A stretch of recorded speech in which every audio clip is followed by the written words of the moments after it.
that we face today. So why are you shaking your head at all that, Zanny?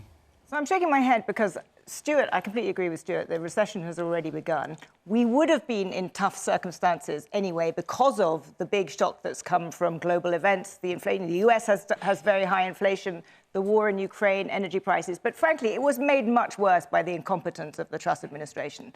So you have a,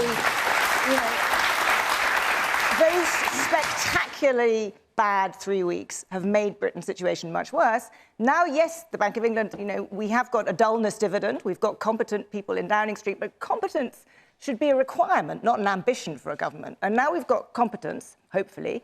But we've got this budget, coming up, and that budget is basically going to be allocating pain. We're going to see tax increases and spending cuts that are bigger than they would have had to have been if we hadn't had the stuff that happened in September. And they're going to make the recession worse because we're going into a recession anyway. Interest rates are going up further, probably not as much as the markets were expecting, but they are going up further.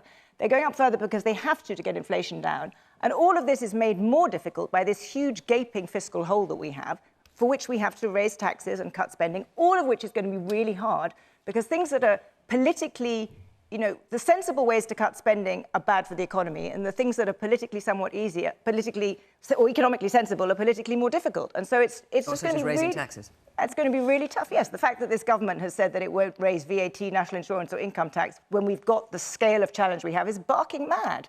We should be considering all manner of things, or similarly, we should be considering phasing out the triple lock. The scale of the challenge on pensions, the scale of the challenge we have mean that all this stuff has to be looked at, and the problem is worse because of what happened in September. Right, lots of